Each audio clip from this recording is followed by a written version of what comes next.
Yo, what up, home skillets? My name is Jessica Danielle. Welcome back to my channel. If you're new here, then hi, nice to meet you. I haven't made a spooky video in such a long time. Also, it's my favorite time of year. Yes, it's that time of year when you spend way too much money on decorations.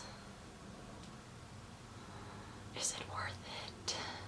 So yes, today we're going to talk about a couple creepy things that have happened on Halloween. So the first case we're going to talk about is of a 21-year-old South Korean student who attended Pennsylvania State University. On Halloween in 2001, she dressed up as a bunny. She had the outfit, the ears, the eyelashes, everything. That night, she attended a Halloween party at a club. After leaving the club, Cindy spent a few hours with her friends and then got dropped off back at her apartment at 4 a.m. This is the last that anyone ever saw of her. After Cindy was reported missing, they searched her apartment for clues. Maybe she left something behind, maybe she ran away. There's no sign of a struggle, and all of her things were still in the apartment, including her eyelashes from her costume, which made them think, oh, she was here after the club. But then where did she go? Shortly after that, a witness reported seeing someone who resembled Cindy in the Chinatown district of Philadelphia. This woman was inside of a car with a man and she was screaming for help. 2 years later, they got a lead after a man named Hugo Selensky was arrested for having 5 people's remains in his backyard.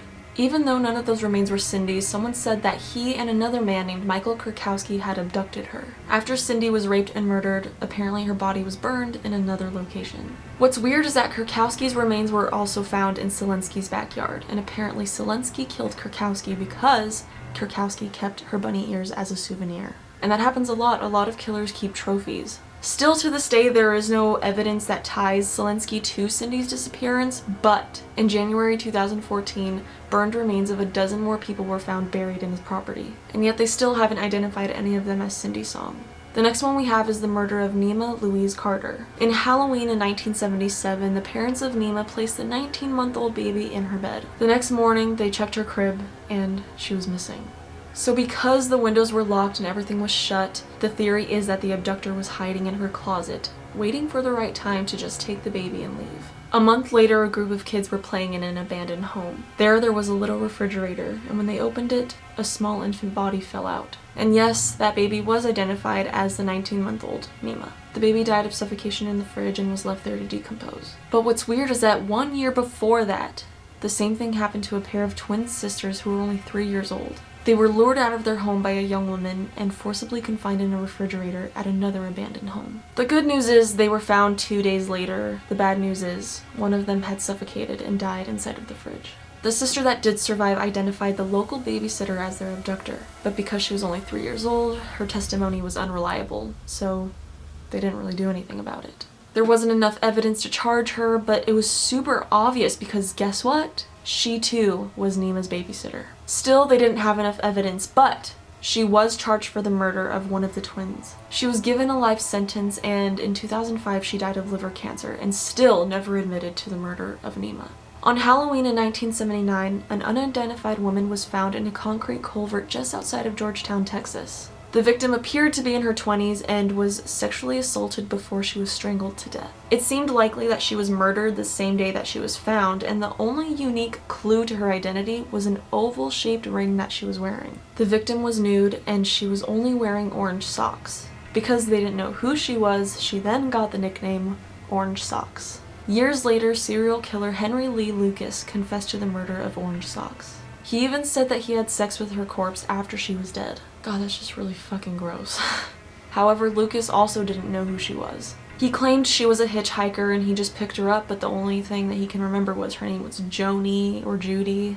Obviously still not enough information to figure out who this woman is.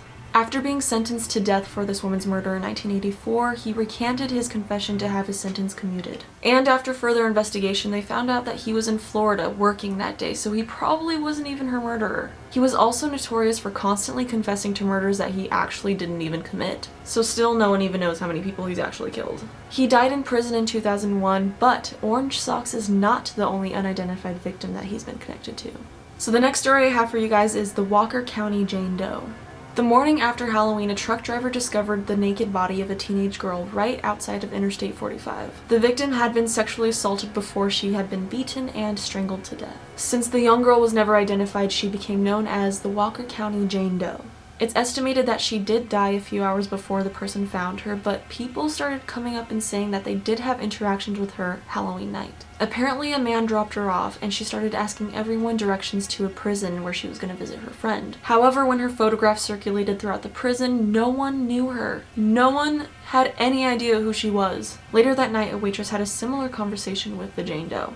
Apparently she was 19 and she fled because her parents just didn't care about her. But here's where it gets weird. This girl was killed exactly 1 year after the Orange Socks murder. Because the cases were so similar, they tied Henry Lee Lucas to it. Henry Lee Lucas was considered a suspect, but there wasn't evidence that tied him to it. So the Walker County Jane Doe still remains unidentified. This next one is the mysterious death of Chris Jenkins. Chris Jenkins was a 21-year-old student from the University of Minnesota. On Halloween night, he decided to visit a bar in downtown Minneapolis. After leaving the bar around midnight, he disappeared without a trace. He remained a missing person for 4 months until they found his body in the Mississippi River. Since Chris was still wearing his Halloween costume, they assumed he died shortly after he went missing. He was heavily intoxicated, and his cause of death was determined a drowning, which made them initially think that it was either an accident or a suicide. His parents refused to believe this. They said, keep looking, keep investigating, so they did. Well, in 2006, they reclassified it as a homicide. While the authorities aren't exactly giving out all the details and all the information, they did say that someone went up to them and told them that they were present when they saw someone murder Chris and throw his body over the bridge into the river. Even though police believe this man's story to be credible, no charges were ever filed. Although one possible theory is that he is the victim of the mysterious smiley face murders. So during this time period, approximately 40 other college male students were victims in a bizarre drowning. But what connects all of them is that there was a graffitied smiley face near the body of water that they were drowned in. Because these cases seem connected, they think that possibly the person was drugged and then they were drowned, but they try to make the murder look like an accidental drowning or maybe a suicide. Even though there was no graffitied smiley face where Chris died, they still think that the cases might be connected. So who knows, maybe it was a smiley face murderer. So the last story I have for you guys is the story of Stephen Damon. Damon? I don't know how to say his last name. Yeah, we'll just call him Stephen. On Halloween in 1955, Marilyn Damon took her 2-year-old son Stephen and 7-month-old daughter Pamela to the supermarket. While she went shopping, she let Stephen take Pamela outside with the carriage to just wait for her. 10 minutes later, she leaves the store and can't find her kids anywhere. Shortly thereafter, the carriage was found a block and a half away with Pamela in it. But even though Pamela was left inside the carriage completely fine, Stephen was nowhere to be found. And to this day, he has not been seen since. In many cases where infants are abducted, it's because the perpetrator wanted a kid of their own, so they just took one and then raised it as their own, under a new name, a new life, it's just like their own kid that they stole.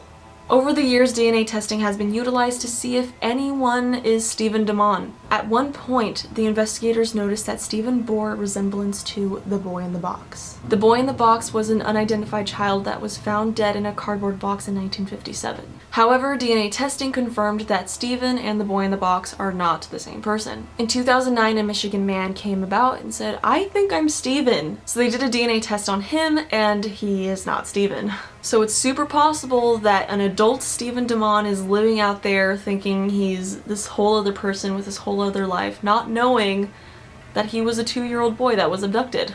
God, that's super scary. I hate that. First of all, that's really fucking rude. You know what, whatever. The point is, he has no idea who he is. He could be dead, he could be alive. No one really knows. Anyways, that's all I have for you guys. Thank you so much for watching. I hope you guys enjoyed this, and if you didn't, then what did you expect? Comment down below what your favorite story was and what you guys want to see next. Make sure to follow all of my social media. I love talking to you guys. Also, make sure to subscribe if you want to. You don't have to, I'm just saying. And I will see you guys when I see you guys. Adios, bichachos. Do you love me?